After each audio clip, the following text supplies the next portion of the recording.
Hi, Daniel with DanielParsonsMinistry.com. Today's Life Journal Bible reading plan is for the 14th of February. We're going to cover in the Old Testament Leviticus chapters 23 and 24, Psalms 24, in the New Testament Acts chapter 21, and the New King James Version of the Bible, Leviticus 23. Feast of the Lord. And the Lord spoke to Moses, saying, Speak to the children of Israel, and say to them, The feast of the Lord, which you shall proclaim to be holy convocations, these are my feast. The Sabbath, 6 days shall work be done, but the seventh day is a Sabbath of solemn rest, a holy convocation. You shall do no work on it. It is the Sabbath of the Lord in all your dwellings. The Passover and unleavened bread. These are the feasts of the Lord, holy convocations, which you shall proclaim at their appointed times. On the 14th day of the first month at twilight is the Lord's Passover. And on the 15th day of the same month is the feast of unleavened bread to the Lord.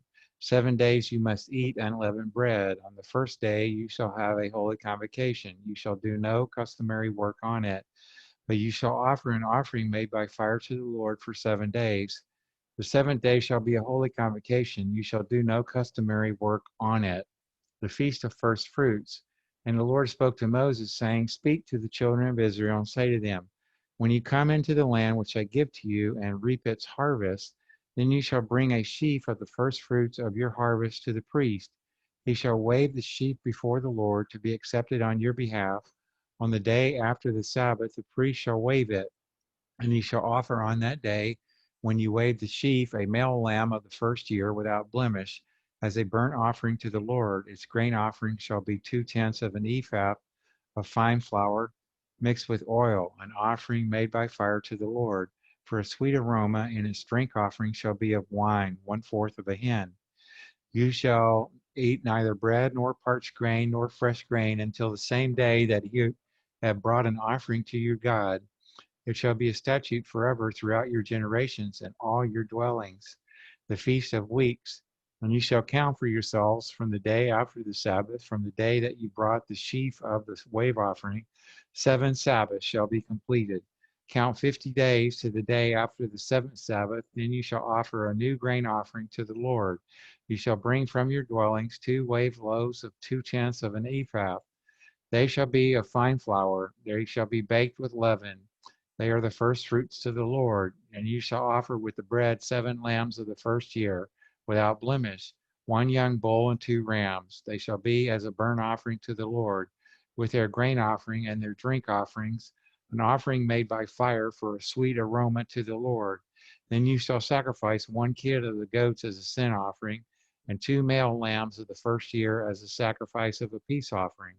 The priest shall wave them with the bread of the first fruits as a wave offering before the Lord with the 2 lambs. They shall be holy to the Lord for the priest. And you shall proclaim on the same day that it is a holy convocation to you. You shall do no customary work on it. It shall be a statute forever in all your dwellings throughout your generations. When you reap the harvest of your land, you shall not wholly reap the corners of your field when you reap, nor shall you gather any gleaning from your harvest. You shall leave them for the poor and for the stranger. I am the Lord your God. The Feast of Trumpets. Then the Lord spoke to Moses, saying, Speak to the children of Israel, saying, In the seventh month, on the first day of the month, you shall have a Sabbath rest, a memorial of blowing of trumpets, a holy convocation. You shall do no customary work on it, and you shall offer an offering made by fire to the Lord, the day of atonement.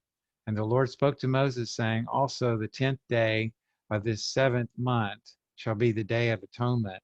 It shall be a holy convocation for you. You shall afflict your souls and offer an offering made by fire to the Lord. And you shall do no work on that same day, for it is the day of atonement to make atonement for you before the Lord your God. For any person who is not afflicted in soul on that same day shall be cut off from his people. And any person who does any work on that same day, that person I will destroy from among his people. You shall do no manner of work. It shall be a statute forever throughout your generations and all your dwellings. It shall be to you a Sabbath of solemn rest, and you shall afflict your souls on the 9th day of the month at evening. From evening to evening you shall celebrate your Sabbath. The Feast of Tabernacles. Then the Lord spoke to Moses, saying, Speak to the children of Israel, saying, The 15th day of this 7th month shall be the Feast of Tabernacles, for 7 days to the Lord. On the first day there shall be a holy convocation. You shall do no customary work on it. For 7 days you shall offer an offering made by fire to the Lord. On the 8th day you shall have a holy convocation, and you shall offer an offering made by fire to the Lord. It is a sacred assembly, and you shall do no customary work on it. These are the feasts of the Lord, which you shall proclaim to be holy convocations, to offer an offering made by fire to the Lord, a burnt offering and a grain offering, a sacrifice and drink offerings, everything on its day, besides the Sabbaths of the Lord, besides your gifts, besides all your vows, and besides all your freewill offerings, which you give to the Lord. Also on the 15th day of the 7th month, when you have gathered in the fruit of the land, you shall keep the feast of the Lord for 7 days. On the first day there shall be a Sabbath rest, and on the 8th day a Sabbath rest. And you shall take for yourselves on the first day the fruit of beautiful trees, branches of palm trees, the boughs of leafy trees, and willows of the brook. And ye shall rejoice before the Lord your God for 7 days. You shall keep it as a feast of the Lord for 7 days in the year. It shall be a statute forever in your generations. You shall celebrate it in the 7th month. You shall dwell in booths for 7 days. All who are native Israelites shall dwell in booths, that your generations may know that I made the children of Israel dwell in booths when I brought them out of the land of Egypt. I am the Lord your God.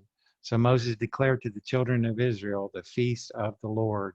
So now, as I pull up Ezekiel 24, we go through the Old Testament scriptures twice in a year's time and the New Testament scriptures once in a year's time. Leviticus 24, care of the tabernacle of lamps. Then the Lord spoke to Moses, saying, Command the children of Israel that they bring to you pure oil of pressed olives for the light, to make the lamps burn continually. Outside the veil of the testimony in the tabernacle of meeting, Aaron shall be in charge of it from evening until morning before the Lord continually. Shall be a statute forever in your generations. He shall be in charge of the lamps on the pure gold lampstand before the Lord continually. The bread of tabernacle, and you shall take fine flour and bake 12 cakes with it. 2/10 of an ephah shall be in each cake. You shall set them in 2 rows, 6 in a row on the pure gold table before the Lord. You shall put pure frankincense on each row, that it may be on the bread for a memorial, an offering made by fire to the Lord. Every Sabbath he shall set it in order before the Lord continually, being taken from the children of Israel by an everlasting covenant. And it shall be for Aaron and his sons, and they shall eat it in a holy place. For it is most holy to him from the offerings of the Lord made by fire, by a perpetual statute. The penalty for blasphemy. Now the son of an Israelite woman, whose father was an Egyptian, went out among the children of Israel. And this Israelite woman's son and a man of Israel fought each other in the camp.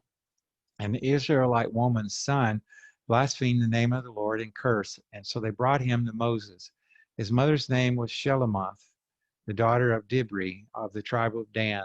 Then they put him in custody, that the mind of the Lord might be shown to them.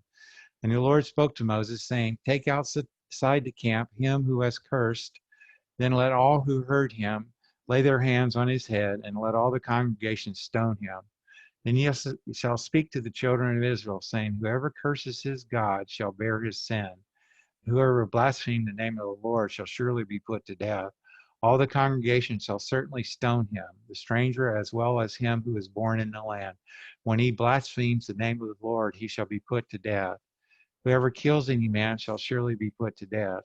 Whoever kills an animal shall make it good, animal for animal. If a man causes disfigurement of his neighbor, as he has done, so shall it be done to him. Fracture for fracture, eye for eye, tooth for tooth. As he has caused disfigurement of a man, so shall it be done to him. Whoever kills an animal shall restore it, but whoever kills a man shall be put to death. You shall have the same law for the stranger, and for one from your own country, for I am the Lord your God. Then Moses spoke to the children of Israel, and they took outside the camp him who had cursed, and stoned him with stones. So the children of Israel did as the Lord commanded Moses. As I'm pulling up Psalms 24, we've got hundreds of spiritual messages on danielparsonsministry.com. And my wife Patricia is the gourmet chef, and she's got hundreds of really delicious vegan recipes. And just go to danielparsonsministry.com and click the Healthy Living tab. And please comment on the recipes that you like the best. And we enjoy interacting with you. So, Psalm 24, the King of Glory and his kingdom, a psalm of David. The earth is the Lord's and all its fullness, the world and those who dwell therein. For he has founded it upon the seas and established it upon the waters.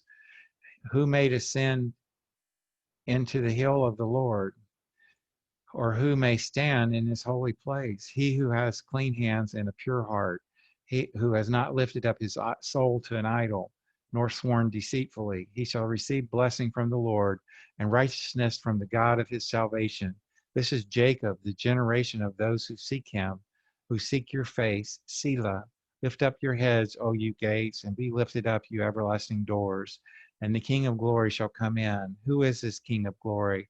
The Lord strong and mighty, the Lord mighty in battle. Lift up your heads, O you gates. Lift up, you everlasting doors, and the King of glory shall come in. Who is this King of glory?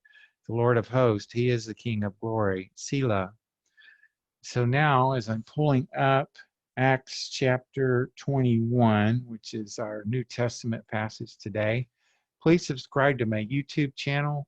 Just search for Daniel Parsons Ministry on YouTube, and I appreciate it. And Acts 21, warnings on the journey to Jerusalem. Now it came to pass that when we had departed from them and set sail, running a straight course, we came to Kos, the following day to Rhodes, and from there to Patara. And finding a ship sailing over to Phoenicia, we went aboard and set sail. When we had sighted Cyprus, we passed it on the left, sailed to Syria, and landed at Tyre. For there the ship was to unload her cargo. And finding disciples, we stayed there 7 days. They told Paul through the Spirit not to go up to Jerusalem. When we had come to the end of those days, we departed and went on our way. And they all accompanied us with wives and children till we were out of the city. And we knelt down on the shore and prayed. When we had taken our leave of one another, we boarded the ship, and they returned home. And when we had finished our voyage from Tyre, we came to Ptolemy, greeted the brethren, and stayed with them 1 day. And the next day, we, who were Paul's companions, departed and came to Caesarea and entered the house of Philip the evangelist, who was one of the 7, and stayed with him. Now this man had 4 virgin daughters who prophesied. And as we stayed many days, a certain prophet named Agabus came down from Judea. When he had come to us, he took Paul's belt, bound his own hands and feet, and said, Thus says the Holy Spirit, so shall the Jews at Jerusalem bind the man who owns his belt and deliver him into the hands of the Gentiles. Now when we heard these things, both we and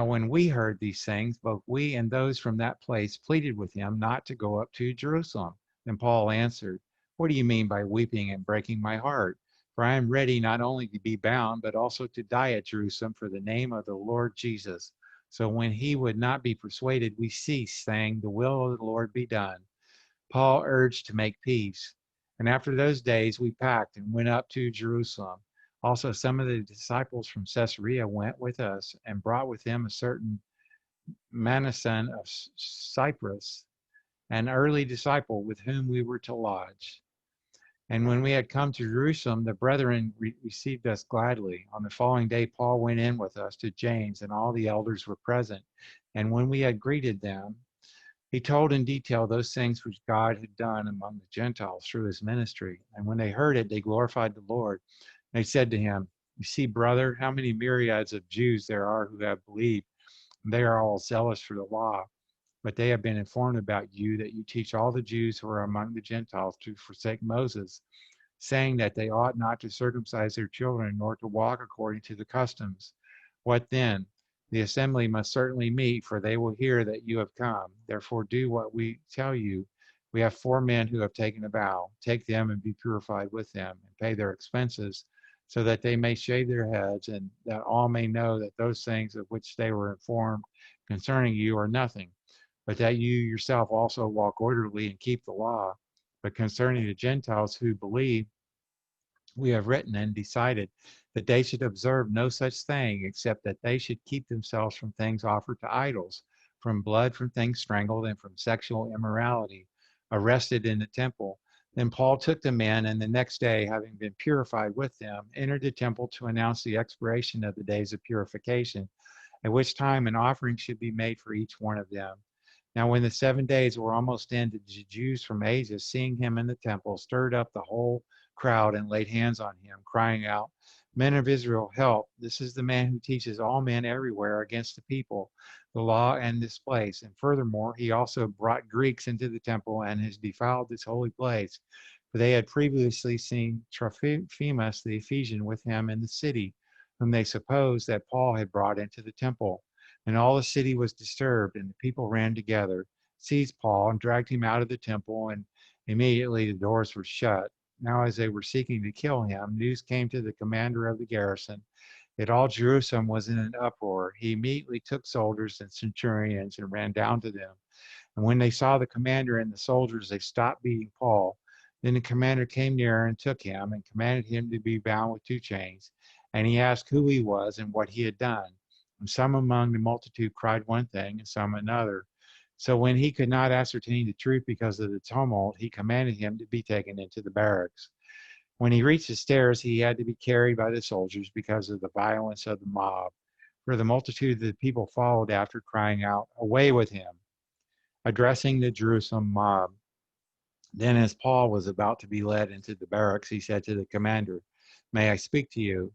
He replied, Can you speak Greek? Are you not the Egyptian who some time ago stirred up a rebellion and led the 4,000 assassins out into the wilderness? But Paul said, I am a Jew from Tarsus in Cilicia, a citizen of no mean city, and I implore you, permit me to speak to the people. So when he had given him permission, Paul stood on the stairs and motioned with his hand to the people. And when there was a great silence, he spoke to them in the Hebrew language, saying, And that's the end of today's Bible reading, my friends. God bless you until we meet again. Bye for now.